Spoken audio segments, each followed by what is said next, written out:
목요일 아침 글로벌 마켓 나옵니다. 조금 전에 예민수 앵커께서 IMF 부총재에 대해서 아주 신랄하게 이제 비판을 하셨는데, 원래 그런 분이 아닌데 좀 많이 흥분하신 것 같아서 그 근거를 제가 한번 보여드리려고 하는데 잠깐 간단하게 보실까요? 당연한 이치는 뭐냐면요, 지금 화면 보시면은 채무자가 채권자한테 잘 보이고 비위를 맞춰야 되는 건 당연한데요, 미국의 지금 국채 보유국가 1위 국가가 지금 중국이고 2위가 일본인데, 보시는 대로 중국은 2011년 말에 비해서 액수가 줄었고 일본은 지금 계속 늘어나고 있고, 이 상태로면은 올 7월이면은 일본이 미국 국채 최대 보유국이 된다는 상황입니다. 그런 또 미국이 IMF에 또 가장 많은 출자분을 갖고 있는 나라죠. 이러저러한 것들이 사실 일본이 미국하고의 교감이 없었으면 저렇게 진짜 무식하게 엔저를 밀고 나갈 수는 없는데, 이런 배경이 들어있다. 그래서 미국과 IMF는 자신들의 이 채권자에게 잘 보일 수밖에 없는 상황. 당연한 거 아니겠습니까? 우리가 주변에서 봐도 그렇잖아요.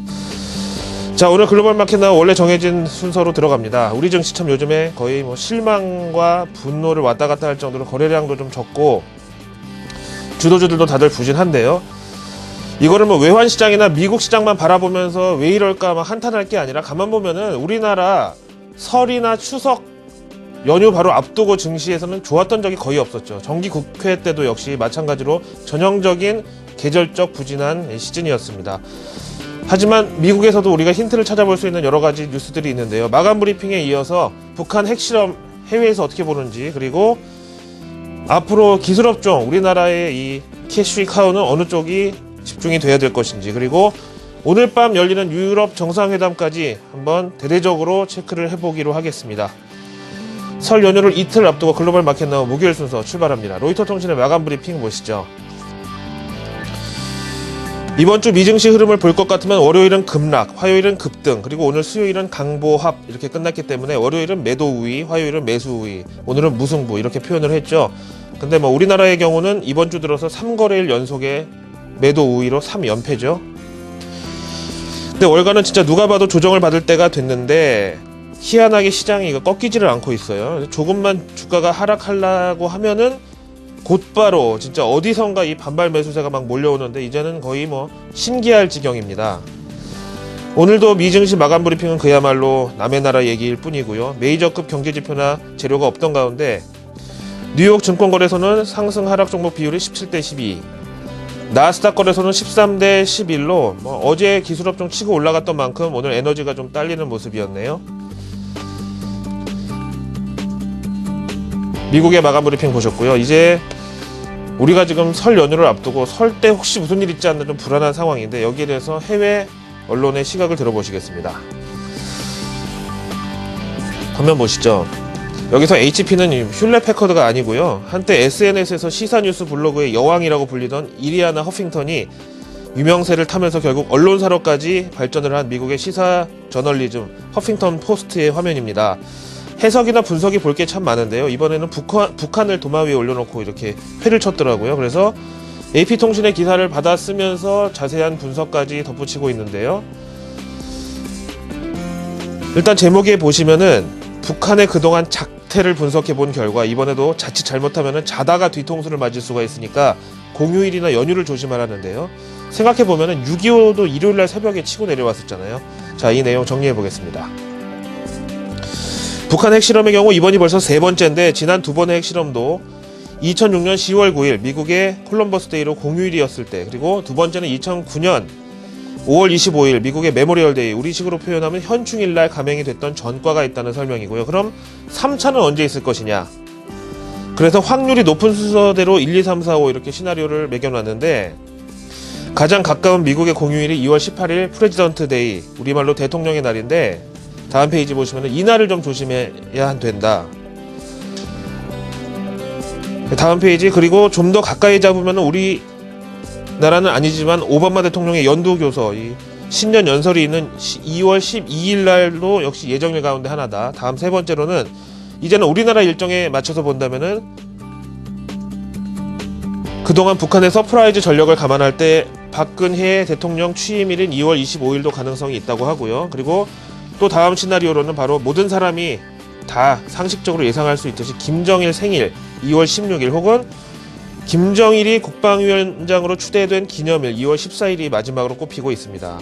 하지만 이번에는 아무래도 좀 미국에 어필하려는 의도가 가장 크기 때문에 어제 동영상 보니까 진짜 막 무서울 정도로 이번에 뭐 일을 저지르려고 하는 것 같은데, 미국 공휴일에 맞춰질 가능성이 더 높지 않을까 이렇게 생각을 예상을 해보다가 문득 정신이 들면서 북한을 이렇게 미리 예측한다는 것 자체가 리스크의 함정에 빠져드는 게 아닌가 이런 생각을 하게 됐습니다. 그래서 항시 경계태세를 풀어서는 안 된다라고 생각을 저도 고쳐먹었습니다. 다음 내용 보시죠. 우리나라 수출주들이 요즘 상당히 좀 힘듭니다. 그런 가운데 반가운 리포트가 하나 있어서 보시겠습니다. 비즈니스 인사이더인데요. 그림에 보시는 이 타블렛 PC, 애플 제품이라는 게 좀 안타깝지만 어쨌든 요즘 주변에 많이들 갖고 계시는데요. 스마트폰도 물론 인터넷도 다 되고 여기서 PC랑 똑같이 물건도 사고 뭐 영화도 볼 수 있고 하지만 이 스마트폰은 아무래도 이 휴대용이라는 기능이 워낙 강하다 보니까 화면이 너무 작아서 여기서 뭘 살려고 해도 잘 보이지도 않고, 뭐 저 같은 남자분들 경우는 화면에 터치 버튼 누르려면 막 손톱을 세워서 눌러도 옆에 거 눌러지고 뒤로 가게 누르고 막 이러는데요. 그래서 이제 스마트폰은 웬만큼 살 사람이 다 샀다라고 하면은 이제 PC와 스마트폰의 중간 단계에 있는 이 타블렛 PC 수요가 늘어나고 있다는 겁니다. 이런 연유로 전 미 유통업협회에서는 지난 12월 미 연말 쇼핑 시즌에서 스마트폰과 타블렛 PC 사용 여부에 대한 리서치를 보고서로 만들었는데, 특히 타블렛 PC가 앞으로 온라인 쇼핑에서 차지하는 비중이 현격한 성장세를 나타낼 것이라고 얘기했고요.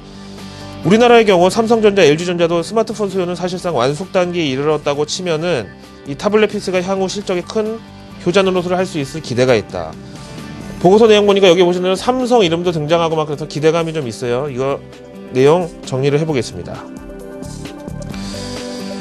올 2013년 타블렛 PC 시장에 대한 각 투자 전문지의 의견으로 자료를 마감하는데, 먼저 월스트리트 저널에서는 지난 4분기 전 세계 타블렛 PC 출하량은 전년 동기 대비 75%가 늘어났을 것으로 예상된다는 내용을, 그리고 좀 전에 보셨던 삼성 얘기는 블룸버그 통신의 요약인데요. 현재 애플이 선점하고 있는 타블렛 PC 시장에서 갤럭시 탭을 비롯한 삼성전자가 타블렛 PC 제품 시장 점유율,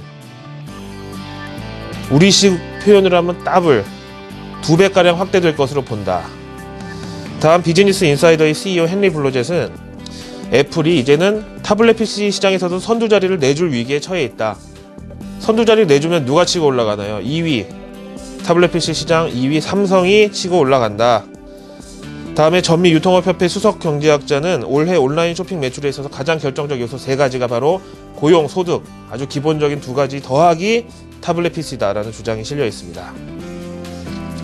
이번 설은 연휴가 짧아서 뭐 내일 금요일 휴가 내고 일찌감치 고향 간다는 분들이 많은데요. 저도 내일 쉬기 때문에 오늘 내용이 좀 많고 약간 긴데, 이번에는 유럽 소식도 한번 살펴보시죠.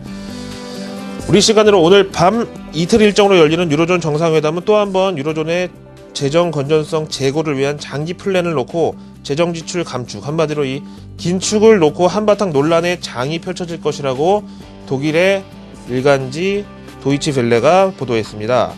이번에도 역시 유로존 몇 안 되는 흑자 나라 가운데 독일과 영국이 한 편을 먹고, 나머지는 지난번에 거의 뭐 죽다 살아난 스페인, 이탈리아, 그리고 어느새 요즘 좀 이탈리아와 비슷한 위상으로 전락해버린 프랑스 같은 나라들이 반대편에 설 것이라는 도이치벨레의 설명입니다. 하지만 이번 EU 정상회담의 이 긴장감은 만만치가 않은 이유가, 영국 카메론 총리는 유로존에 있어봤자 영국이 득될 게 별로 없다는 이런 국민들의 요구에 따라서 유로존 탈퇴라는 이슈를 국민투표에 붙이겠다고 엄포를 놓은 상황이고요. 다음에 독일의 앙겔라 메르켈 총리 역시 자신의 임기 동안 독일의 경제 성장은 대체적으로 합격점이었으나 구제자금을 지급하면서 다른 나라에 퍼준 돈이 만만치가 않아서 여름에 있는 총선을 앞두고 지금 상당히 신경이 곤두서 있다 그러네요. 그래서 문제는 이번에 얘기 잘 해서 뭐 훈훈하게 악수하고 허그하고 헤어지더라도 이탈리아하고 스페인은 긴축을 진두지휘하고 있는 총리가 하야할 위기에 처해 있어서 결국 상황이 언제든 뒤집힐 수 있다는 거죠. 이 가운데서 스페인 얘기를 예를 들면요, 마리아노 라호이 총리는 지금 뭐 사면 초과잖아요. 이미 정치자금 스캔들로 입지가 흔들리고 있는 상황에서 이번 EU 정상회담이 내 인생의 이 정치적 마지막 승부수다. 그래서 여기서 오히려 내가 긴축이고 뭐가 강력하게 밀고 나가서 민심을 좀 땡겨야 되겠다. 이럴 경우에는 또 EU 정상회담의 불협화음이 커질 것이고 이게 리스크고요. 만약에 반대로 이번에 분위기 좋게 막 잘 협조하고 그러고 자기 나라로 돌아가서 완전히 여론에 이 박살이 나버리는 상황이 오면 결국 또 새 총리가 등장하고 마리아노 라호이가 자리를 내줄 거기 때문에 그러면 또 정상회담이 단순히 리스크의 시한폭탄 연장 정도라고 볼 수밖에 없죠. 그래서 이러나 저러나 리스크가 좀 있다. 마지막으로 MSCI 한국 지수를 보시죠. 앞에서 유럽 뉴스 보셨지만은요. 이런 게 바로 7글자로 줄이면 바로 할리데이 리스크, 즉 글로벌 증시에서 사실상 가장 먼저 한 주를 마감하는 우리 대한민국, 마감 후 주말에 뭔가 중요한 대외 이슈가 있을 경우에 이거 다 지나고 월요일 날 주식 사도 늦지 않으니까 미리 팔아서 현금 확보하자는 그런 투심을 감안해야 된다는 거고요. 여전히 외국인들은 한국 주식에 대해 비중을 늘릴 생각이 없어 보입니다. 그래서 오늘 우리나라 반등을 한다고 해도 이상할 거 없는 날이지만 외국인들의 투심은 아직까지 한국 주식에 대해서 큰 메리트를 못 느끼고 설 연휴, 북한 핵실험 여러 가지의 이 할리데이 리스크를 오늘 적용할 가능성이 있다고 보겠습니다. 목요일 아침 글로벌 마켓 나오였습니다.